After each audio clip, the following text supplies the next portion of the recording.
Hi, it's Chris here. I just want to share with you some of the key issues that I personally face when I run. Now, I love running, as you will see from a lot of my posts, but I have 10 things that I'm fighting or affect me when I run. Some are worse than others, okay? Number 10 is gout, okay? I get gouts in my toes, sometimes my fingers. And that can be painful. Sometimes it's not too bad, and it's more of an issue when I sleep, to be honest. I had it quite bad last night. Generally running, I can put up with it. It's not that bad, okay? But it's not nice. And that also leads to kidney stones. Now, I get those as well. Now, when they are at their worst, and I think I've got one at the moment, but it's sort of behaving itself. When they're at their worst, then I can't run at all. So that is an issue. But generally, I haven't lost many days running to kidney stones. That's why it's only at number 9. Okay. Number 8, the sort of local challenges I have living here in Indonesia. To a certain extent, I had it in India as well, where some of the roads are not really suitable for running. So that is a bit of a problem for me. Here we go to a few places, myself and Rena, and some places are okay. They have car-free Sunday in Jakarta. I'll be running Bogor. But where I actually live, it's a little bit of a challenge with the traffic. They don't expect to see people running in that part, so they're not looking out for you, so you've got to be very careful. So that can be a bit of a problem. My knees at number 7, okay? I've had 2 knee operations, and sort of touch wood, as we say. I've been okay in the last few years, but I've always had to wear knee bandages, and I tend to still wear them for a full marathon, just in case. But generally I'm sort of okay. I'm lucky because I built up my quads, and that sort of protect my knees. The Singapore Marathon, a couple of years ago, I had some huge problems at around about 12k, really painful one of my knees. Then it just went and I was okay. So knees can be an issue, but generally at the moment they are behaving themselves.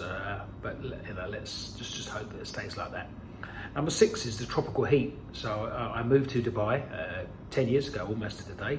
Dubai was very difficult, very, very hot in the day, and at night incredibly humid. Like running in a microwave, yeah, turned on. Then I moved to Chennai in India, not quite so bad, but still hot. Malaysia was a lovely place, Malaysia. The people are awesome there, but the humidity is so bad. You have to get up very early. It's so bad, you know. In fact, sometimes it's actually better running later on when it's a bit sunny, because the humidity does go a little bit, but the humidity in Malaysia, definitely the worst I've ever had. Very, very difficult.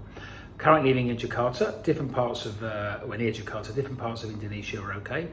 Hot, but it's not so bad, but tropical heat is difficult.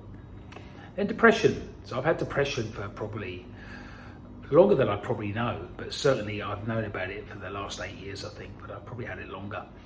Depression makes you tired. Now, whilst running is one of the best things for depression, depression itself does make you tired. So it's very, very difficult. You lose interest. You don't have the energy anymore.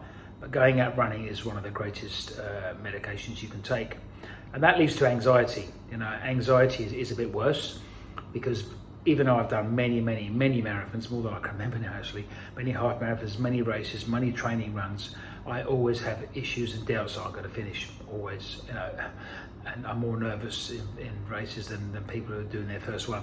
It's silly, but it's just the way I am. And that sort of leads to stomach issues. I have to take Imodium before most races, and I have had stomach issues. I've had a couple of races where I've had issues on the race, and I've had to find somewhere without being too graphic. But generally, most of it is in the mind, but I do get a lot of stomach issues. And the night before, I have to eat very, very carefully, rice and egg generally. Anything else, then I've had it, And then the last 2 items, which are fairly high up. One is first stage heart block. It sounds worse than what it is. It's not a heart blockage as in the sort of tubes, the veins, the arteries. It's electrical signal. And I've had it for years, and I actually forgot I had it last year, and I went to a doctor's about a chest infection, and she said I want a chest x-ray, so I got one, and she said you need to go to hospital, and I forgot all about it, and I had loads of tests in the hospital, and spoke to quite a well-known, very good heart surgeon. He said you're fine, and I ran the 84k a few days later, having had all the tests. It's quite common for for, let's say it's quite common. It's not uncommon. It's probably a better way of saying it for athletes to get it. You can also get it from various other things. You can just get it for no reason at all. It can lead to stage 2, and stage 3. Generally, you're looking at a pacemaker. The symptoms I get dizziness, occasionally, and sometimes out of breath, but mainly dizziness. But generally, it's not an issue. Okay, but I need to be aware of it.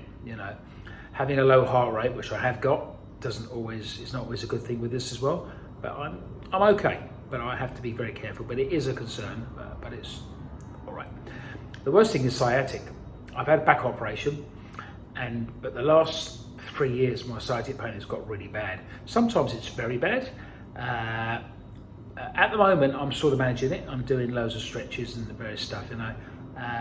Kuala Lumpur was worse because the humidity seemed to make it worse for some reason. Since I moved to Jakarta area, it's not as bad.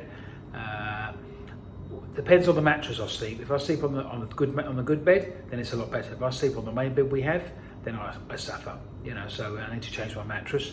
But I've either got a slip disc, or I think it's more likely to be a narrowing of the spine, which is what the doctor said in Malaysia. So it's just something I have to live with. But the sciatic pain is manageable. I'm not going to stop running because the benefits of running far outweigh the pain that I'm getting there. So that's the sort of 10 issues I have, but I still run. So when people sometimes say to me they can't run because they have a bad knee, okay, maybe you don't want to run, yeah? I love running, so I'm prepared to put up this pain. Most people probably wouldn't. Maybe I'm a little bit mad, a little bit gila, as they say in Indonesia. But that's the sort of my things. I'll have them up on screen as well, just to show you. But yeah, I hope you watched to the end. If you have, I'm very, very grateful. So thank you very much. And I'm very grateful for my subscribers. I'm getting sort of over 650 now. Still a long way to go, but I'm very, very grateful. And I hope you enjoy my posts, so my running posts and my Asia posts. Any comments you've got, please share, good and bad. Any questions you've got, please ask me. Okay? Run, live, run, yeah?